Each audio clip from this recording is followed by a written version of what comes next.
عباده الذين اصطفى خصوصا على سيد الأنبياء سيدنا محمد المصطفى وعلى آله المجتبى وأصحابه المرتضى.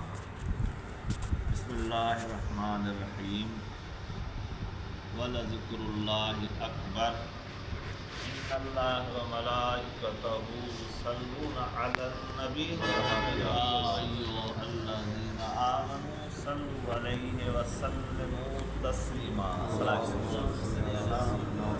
وسلم على سيدنا محمد وآله وصحبه. السلام علیکم ورحمۃ اللہ وبرکاتہ. قابل احترام دوستوں بزرگوں، آپ بڑے خوش نصیب ہیں کہ اللہ تبارک و تعالیٰ نے اس سال بھی ہمیں رمضان المبارک جیسا مقدس مہینہ نصیب فرمایا.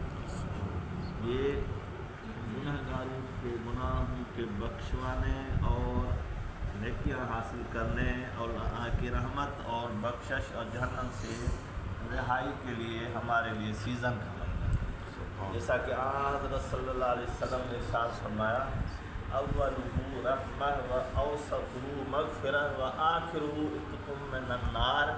رمضان المبارک کا پہلا عشرہ سراپا رحمت کی رحمت. کسی نے کہا ہے رحمت کا ہے دروازہ کھلا مانگ ارے مانگ.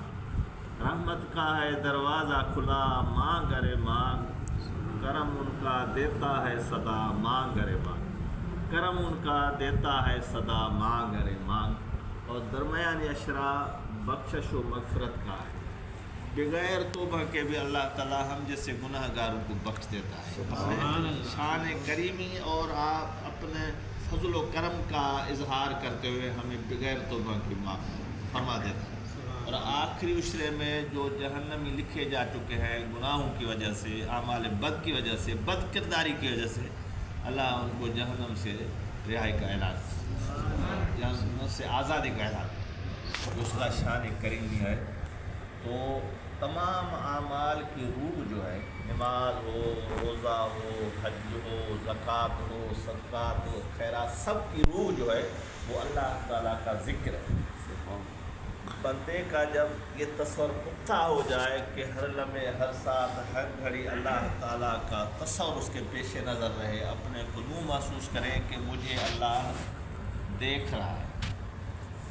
اب دیکھو روزے کی حالت میں جب بندہ ہوتا ہے، کمرہ بند ہوتا ہے، فرج میں فریزر میں کھانے پینے کی تمام اشیاء موجود ہوتی ہیں، کوئی دیکھنے والا بھی نہیں ہوتا، لیکن بندے کو اللہ سے ایک تعلق اور نسبت جڑ جاتی ہے جس کی وجہ سے وہ سمجھتا ہے کہ اللہ مجھے دیکھ رہا ہے. شدید بھوک بھی ہوتی ہے، پیاس بھی ہوتی ہے، کھانے پینے کی اشیاء اور معقولات، مشروبات ساری موجود ہوتی ہیں، لیکن کھاتا نہیں، کیونکہ اللہ تعالیٰ کے تصور میں ہوتا ہے، اللہ کے یاد میں ہوتا ہے. اللہ تعالیٰ کو اپنے ساتھ سمجھتا ہے. وہ معکم اینما کنتم، وہ تو آپ اور ہمارے ساتھ اکٹھے ہیں، آپ اور ہم کہیں بھی، جلوت میں ہو، خلوت میں ہو، کہیں بھی ہو، اس کے حال میں ہو تو اللہ تعالیٰ ہمارے ساتھ ہوگا. تو ذکر کا، نماز کا، روزے کا، حج کا، زکوٰۃ کا، صدقات کا، خیرات کا فلسفہ روح ہے اللہ کی یاد. اللہ نے فرمایا وَلَذِكْرُ اللَّهِ اکبر. سب سے بڑے سے بڑا عمل اور سب سے بڑے سے بڑی نعمت اور دولت ہے اللہ کا ذکر اور یاد. تو الحمدللہ نماز بھی وہی پڑھے گا جس کے دل میں اللہ کی محبت ہوگی، اللہ کا ذکر اور یاد ہوگا. روزہ بھی وہی رکھے گا جس کے دل میں خوف خدا ہوگا، اللہ کو اپنے ساتھ سمجھے گا اور اللہ کی یاد میں اور تصور میں اور دھیان میں رہے گا.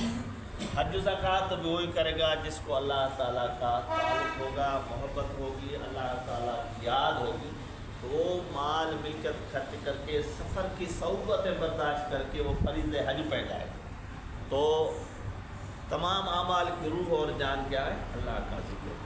اللہ تعالیٰ کا ذکر دو قسم کا ہے، ایک زبان کے ساتھ، ایک قلب کے ساتھ، دل کے ساتھ. استغفار پڑھنا، لا الہ الا اللہ کا ورد کرنا، سبحان اللہ و بحمدہ، سبحان اللہ العظیم، تلاوت قرآن، درود و سلام، یہ سارے زبانی اوراد، وظائف اور اذکار ہیں. ان کی بھی بہت بڑی فضیلت ہے. حضور نے فرمایا کہ روزے دار کی خاموشی وہ تسبیح ہے، سبحان اللہ۔ روزے دار کی نیند وہ عبادت ہے۔ روزے دار اگر نفل پڑھے تو اس کو فرض کے برابر ثواب ملے گا، فرض پڑھے تو اس کو 70 فرضوں کا ثواب ملے گا۔ روزے دار کے منہ سے جو بو اٹھتی ہے بھوک اور پیاس کی شدت کی وجہ سے، وہ اللہ تعالیٰ کو عطر امبیر سے زیادہ پسندیدہ اور پیاری ہے، محبوب۔ تو اللہ تبارک و تعالیٰ کے رضا کے لیے جب بندہ روزہ رکھتا ہے اور اپنے کو وہ حلال پاکیزہ چیزیں جو اللہ نے پوری زندگی اس پہ حلال کی ہیں، رمضان المبارک کے مہینے میں آزمانے کی اللہ تعالیٰ منع کر دیتا ہے، دن میں صبح صادق سے غروب آفتاب تک یہ چیزیں آپ کو استعمال نہیں کرنی۔ اللہ کے حکم کے تعمیل میں وہ جائز اور حلال اور پاکیزہ چیزوں